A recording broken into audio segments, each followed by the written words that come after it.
बारे धन गुरु नानक पातशाह जी की 550 साला शताब्दी नूं समर्पित समागम विच पहुँच के गुरु की हजूरी विच गुरबाणी का आनंद मान रहे हैं। मेरे तो पहला कीर्तन के रूप विच आप जी ने गुरबाणी सरवण की है। देशां विदेशां विच जिथे भी संगत वस रही है, धन गुरु नानक पातशाह जी के प्रकाश पुरब नूं बड़े मान अते सत्कार नाल मनाया जा रहा है। गुरु नानक पातशाह जी के आगमन तो पहला संसार विच इस्त्री समाज की कैसी दशा सी अते किस तरह का मान अते वडियाई गुरु नानक पातशाह जी ने इस्त्री समाज नूं बख्शिश की, इस प्रति कुछ को विचारां आप जी नाल सांझियां करांगे। सिख धर्म के बानी गुरु नानक पातशाह जी का आगमन 1469 विच होया। उन्हां तो पहला समाज विच इस्त्री की कैसी दशा सी, इस बारे सानू दूसरे धर्मां दीयां धार्मिक पुस्तकां अते इतिहास के पन्नियां नूं पढ़न नाल पता लगता है। जदों असी संसार के सब तो वड्डे धर्म ईसाई मत की गल करते हाँ, जिन्हां दी धार्मिक पुस्तक बाइबल है, उस विच एडम अते ईव की कहानी है, जिस विच लिखिया है कि परमात्मा ने 6 दिनां विच ये संसार बनाया अते 7वें दिन उसने रेस्ट की अते उस विच एक अपना पुत्र एडम पैदा किया। हुण उत्थे एडम अकेला सी, उसका मन नहीं सी लगता, इसलिए परमात्मा ने उसके दिल परचावे लई एक माई हवा पैदा की। हुण दोनों इकट्ठे स्वर्ग विच रहिंदे सन अते स्वर्ग विच कहा जाता है कि बहुत सुंदर बाग सन, उन्हां ते बहुत अच्छे फल लगे सन। लेकिन परमात्मा ने एडम नूं कहा कि तुसी इस बाग विच एक फल नूं नहीं खाना, बाकी तुसी कोई भी फल खा सकते हो। लेकिन परमात्मा ने जिहड़े अपने पुत्र लई माई हवा पैदा की, उसकी जिद करन ते एक दिन एडम ने उस फल नूं तोड़िया अते जदों दोनों ने वह फल खाधा तां कहंदे ने परमात्मा नाराज हो जाते हैं अते उन्हां नूं स्वर्ग विचों कढ़ के दोनों नूं संसार विच भेज दिता जाता है। इस तरह ही संसार अगे चलता है। बाइबल विच ये भी लिखिया है कि जिहड़ी एडम भाव मर्द ने गलती की सी, वो करवाण वाली एक स्त्री ही सी, इसलिए उस उन्हां दोनों नूं स्वर्ग विचों बाहर कर दिता अते ईसाई धर्म विच स्त्री नूं बहुत घटिया दर्जा इसलिए स्त्री लई दस्सिया गया है। हुण दूसरे धर्म की गल करते हाँ, इस्लाम धर्म की गल करते हाँ, जिस विच औरत नूं पर्दा नशी होके बुरके विच ही रहन दा आदेश है। समाजिक अते परिवारिक जीवन विच उसकी होंद नूं सत्कार नहीं दिता जाता। इस्लाम मत विच एक तो वध विआह करन दी प्रथा प्रचलित है। हजरत मुहम्मद साहिब अते उन्हां दे जीवन विच भी बहुत सारे विआह देखण नूं मिलते हैं। हजरत मुहम्मद साहिब के जीवन अते कुरान दियां आयतां अनुसार 4 विआह इन्हां दे धर्म भी जायज़ मन्ने गए हैं। हुण जदों असी देखते हाँ कि इन्हां दा सहारनपुर विखे एशिया का बहुत वड्डा अदारा है, जिस विच मौलवियां ने यह फतवा दे दिता है कि अगर कोई मुसलमान अपनी औरत नूं छोड़ना चाहे तां अगर उसनूं छोड़ना चाहता है तो 3 बार अगर उसनूं फोन विच ये कह देंदा है तलाक तलाक तलाक, तो उसका तलाक हो सकता है।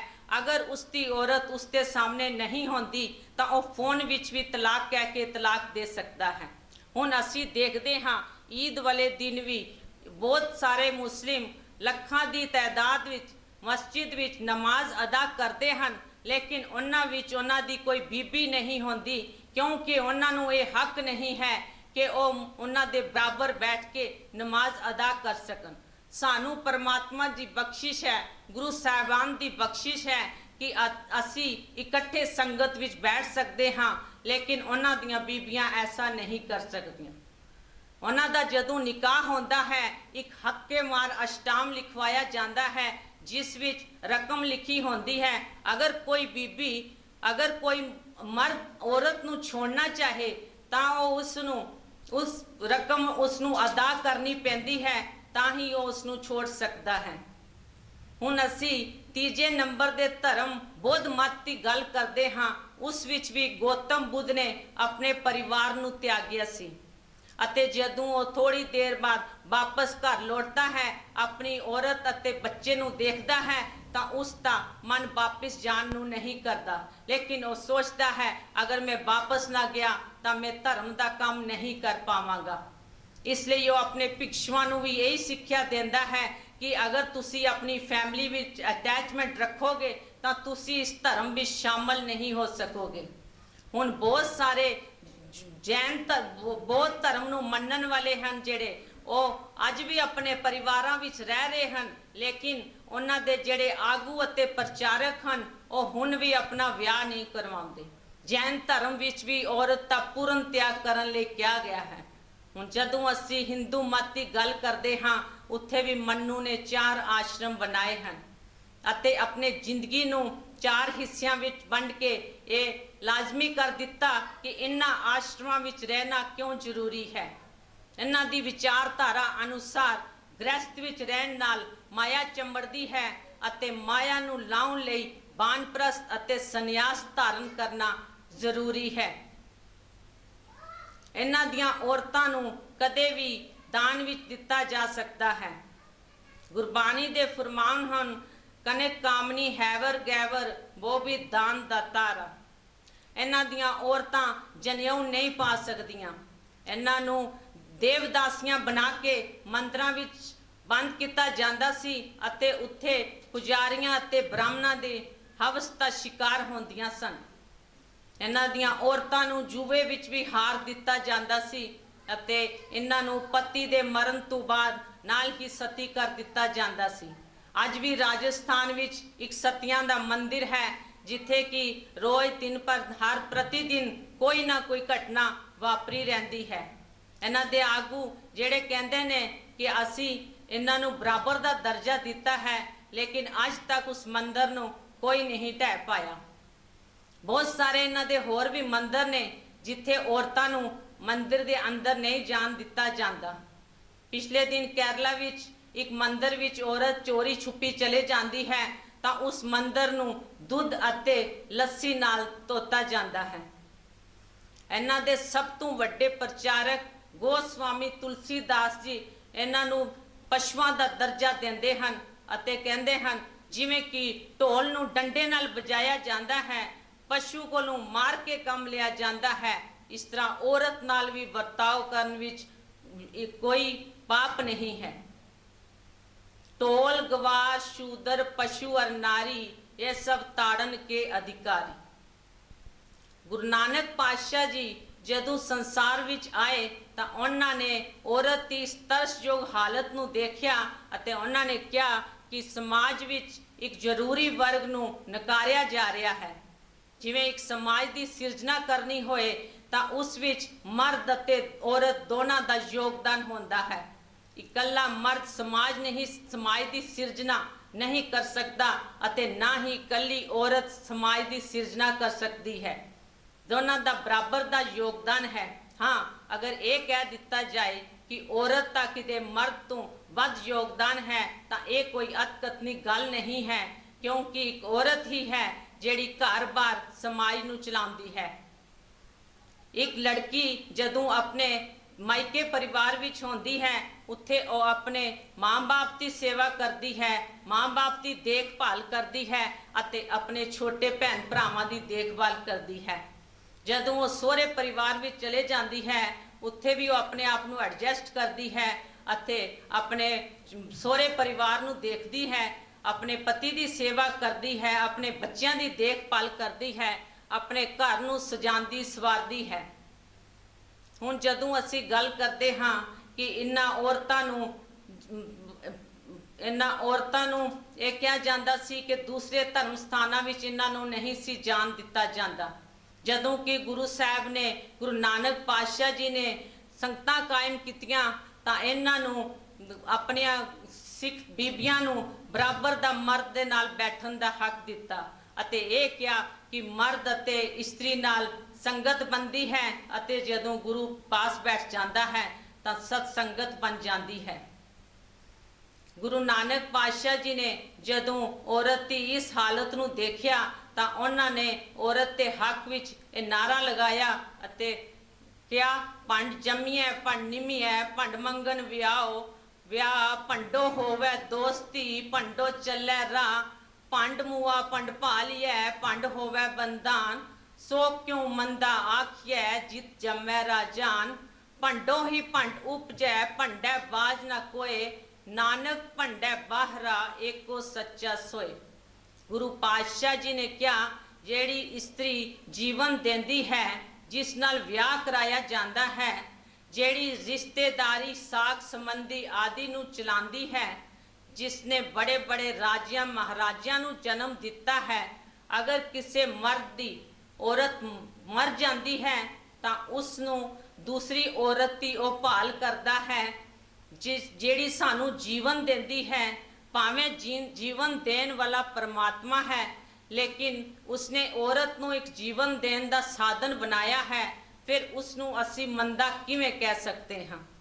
ਗੁਰੂ ਨਾਨਕ ਪਾਤਸ਼ਾਹ ਜੀ ਨੇ ਕਿਹਾ, ਲੋਕਾਂ ਨੂੰ ਸਮਝਾਇਆ ਕਿ ਜਿਸ ਸਮਾਜ ਵਿੱਚ ਤੁਸੀਂ ਰਹਿ ਰਹੇ ਹੋ ਉਸਨੇ ਇੱਕ ਔਰਤ ਨਾਲ ਹੀ ਅੱਗੇ ਵਧਣਾ ਹੈ। ਸਮਾਜ ਦੀ ਖੁਸ਼ਹਾਲੀ ਇੱਕ ਔਰਤ ਨਾਲ ਹੀ ਹੈ। ਜਿਵੇਂ ਅਸੀਂ ਇੱਕ ਦੁਨਿਆਵੀ ਗੱਲ ਕਰਦੇ ਹਾਂ ਕਿ ਜਿਸ ਘਰ ਵਿੱਚ ਔਰਤ ਨਹੀਂ ਹੁੰਦੀ ਉਹ ਘਰ ਘਰ ਹੀ ਨਹੀਂ ਰਹਿੰਦਾ, ਉਸ ਘਰ ਦਾ ਚੁੱਲ੍ਹਾ ਚੌਕਾ ਹੀ ਨਹੀਂ ਚੱਲਦਾ।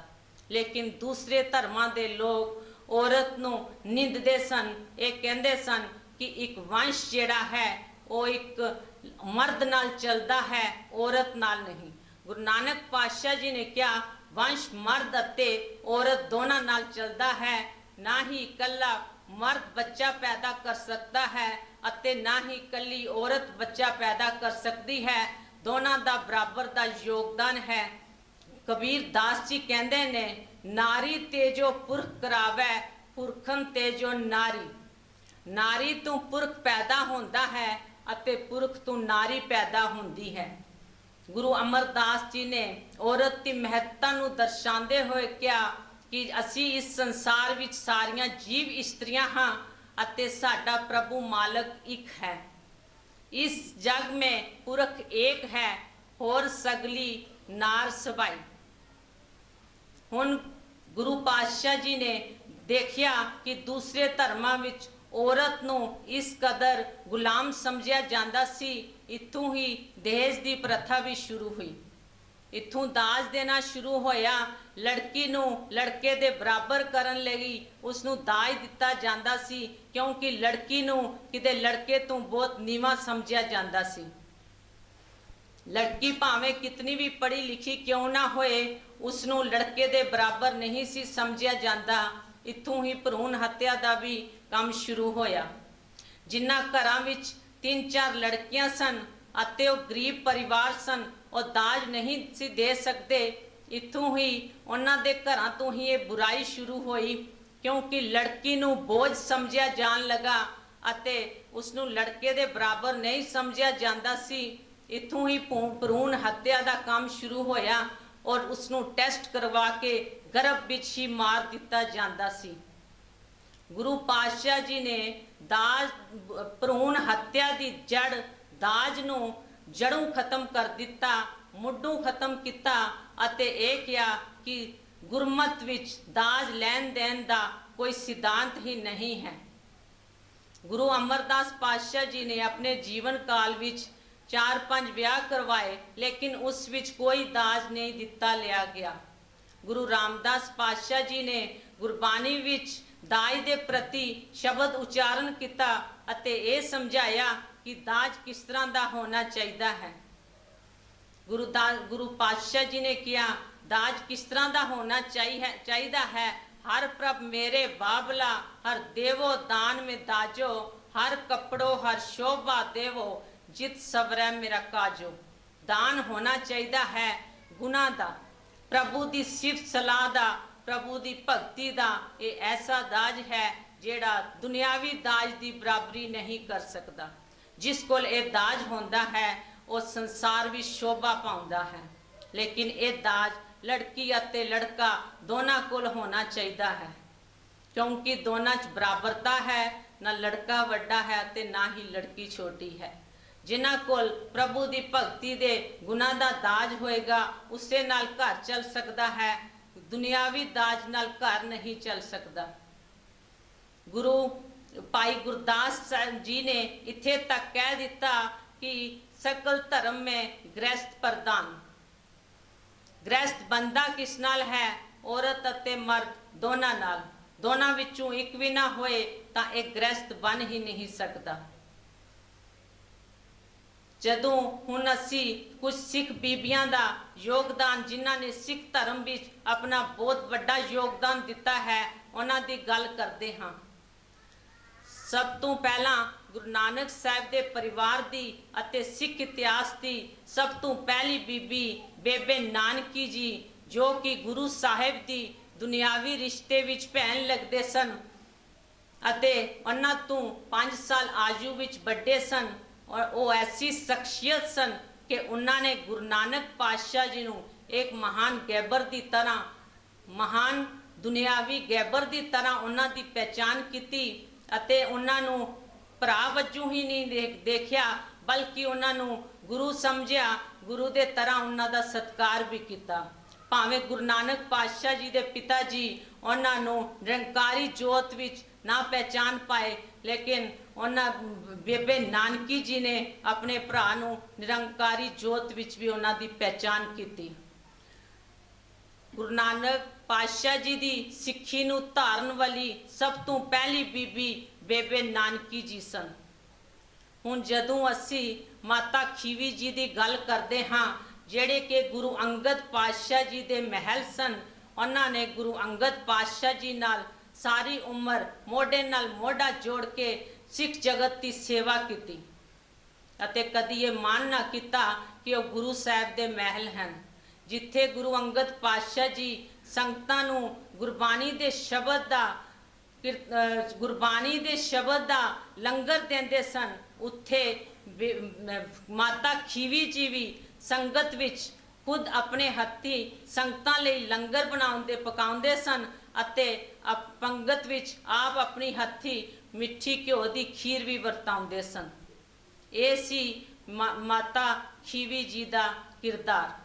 हुण जदी असी गल करते हाँ बीबी भानी जी की, उन्होंने किस तरह की सिक्ख्या अपने पति गुरु रामदास जी नूं, अपने पिता गुरु अमरदास जी नूं नाल लैके अपने सपुत्र गुरु अर्जन पातशाह जी नूं दित्ती, जेड़े कि गुरबाणी दे बहुते बने अते उन्होंने महान गुरबाणी की भी रचना की।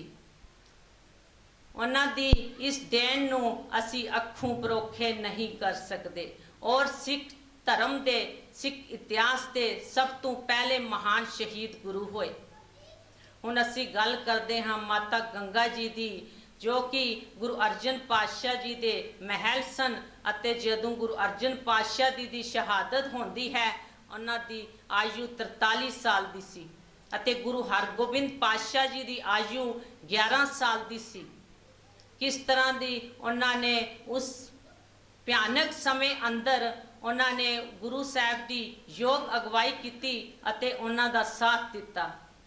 हुण माता गुजर कौर जी की गल करते हाँ, भरी जवानी विच तेग बहादुर जी की शहादत नूं उन्होंने सिर मत्थे प्रवान किया अते कदी ये ना किया कि उन्होंने कोई लामना ना दिता। शीश सामने पिया है अते वो खड़े होके अरदास करते ने, हे सच्चे पातशाह जी आप जी की निभ आई साडी सिक्खी भी केसां सवासां नाल निभाउणी अते उन्होंने ये सिक्खी निभा के दसी। जदों गुरु तेग बहादुर जी की शहादत होंदी है तां गुरु गोबिंद सिंह जी की आयु 9 साल की सी अते माता गुजर कौर जी ने उन्हां दे मोढे नाल मोढा जोड़ के उन्हां दा साथ दिता, एक चट्टान की तरह उन्हां दे नाल खड़े रहे। जदों माता गुजर कौर जी नूं ठंडे बुरज विच कैद कर दिता जाता है तो उन्हां दे नाल उन्हां दे दो साहिबजादे बाबा जोरावर सिंह अते बाबा फतेह सिंह दोनों सन। उन्होंने उन्होंने इस तरह की सिक्ख्या दी कि अगर जालमां दे कदी भी जालमां की ललकार दे थल्ले झुकना नहीं। उन्होंने ऐसी शख्सियत उन्होंने दे अंदर भरी कि अगर तुसी अपने पिता की खातर अपने दादा जी की खातर अते अपनी सिक्खी की खातर तुहानू कुर्बान भी होना पै जाए तो तुसी कदे पिछे नहीं हटना। तो उन्होंने ननिया जिंदा ने ये सब करके दिखाया। बाद विच माता गुजर कौर जी भी उत्थे ही शहादत पा जाते हैं। ये देन सी माता गुजर कौर जी की। हुण असी गल करते हाँ माता सुंदर कौर जी की, जो कि गुरु गोबिंद सिंह पातशाह जी के महल सन। अते जदों चार साहिबजादे शहादत पा जाते हैं तो गुरु गोबिंद सिंह पातशाह जी साबो की तलवंडी विखे आके जदों माता सुंदर कौर जी नूं मिलते हैं तो माता सुंदर कौर जी पूछते हैं गुरु पातशाह जी साहिबजादे कित्थे हैं अते माता गुजर कौर जी कित्थे हैं। गुरु साहब उत्तर देंदे हैं आप जी दे साहिबजादे सिख कौम लई शहादत पा गए हैं। अते सामने संगतां विच बैठे नौजवानों वाल इशारा करके कहते हैं हुण ये सारे आप जी दे साहिबजादे हैं। इन पुत्रन के शीश पर वार दिए सुचार, चार मोए तो क्या हुआ जीवित कई हजार। माता गुजर सुंदर कौर जी ने यह भी सुन के कदे लामना ना दिता अते ना ही कोई विरलाप किया। परमात्मा दे भाने नूं मिठा करके मनिया। हुण जदों गुरु गोबिंद सिंह पातशाह जी ज्योति जोत समा जाते हैं तां भी माता सुंदर कौर जी ने सिंगां दे नाल मोढा जोड़ के उन्हां दा साथ दिता अते थां थां ते हुक्मनामे भेज के बाबा बंदा सिंह बहादुर जी का साथ देने लई सिंगां नूं क्या एक किरदार सी माता सुंदर कौर जी का। हुण जदों असी गल करते हाँ बीबी हरकृष्ण हरशरण कौर जी की, उन्होंने चमकौर की गढ़ी विच वड्डे साहिबजादे अते सिंगां दियां लाशां नूं पहचान के उन्हां दा संस्कार किया। जदों दूरों मुगल फौजियां ने देखा कि एक कोई अग जल रही है तो वह उस स्थान ते पहुँच गए तो उन्होंने देखा एक बीबी सिंगां दा संस्कार कर रही है। उन्होंने उस बीबी ते हमला बोल दिता अते उन्होंने डट के बीबी हरशरण कौर ने डट के उन्हां दा मुकाबला किया। जदों जख्मी हो के नीचे गिर जाते हैं तो उन्होंने उन्होंने जिंदा ही उठा के अग विच पा दिता। ये देन सी बीबी हरशरण कौर जी की। और भी बहुत सारिया सिख बीबियां जिन्हां ने अपने मरजीवड़ियां नूं सिख कौम की खातर शहीद किया। मीर मन्नू की जेल विच सवा मन दे पीसन पीसे अते बच्चियां दे टुकड़े टुकड़े करवा के अपने गलों विच उन्हां दियां आंदरां दे हार पवाए पर सी तक ना किता। हमेशा चढ़दी कला विच रहियां अते अपनी सिक्खी दी आन अते शान दी बराबर खातर उन्होंने सिंगां दे नाल मोढा जोड़ के जंगां युद्धां विच शहादतां पाईयां। इस तरह का जज्बा उन्हां दे अंदर गुरु नानक पातशाह जी दे घर ने भर दिता कि वह अपनी जान अते अपने परिवार तो भी अगे समूचे सिख जगत नूं समझदियां सन अते हमेशा कुर्बान होने लई तैयार बर तैयार रहंदियां सन। ये सी मेरे गुरु नानक पातशाह जी की देन अते होर मगरले गुरु साहबाना की देन जिन्हां ने कि एक सिख बीबी नूं ही नहीं बल्कि समूचे जगत दियां बीबियां नूं मर्द दे बराबर लिया के खड़ा कर दिता। इतनियां को विचारां प्रवान करो जी भुल्लां गलतियां दी खिमा। फतेह दा जवाब फतेह दिओ। वाहिगुरु जी का खालसा वाहिगुरु जी की फतेह।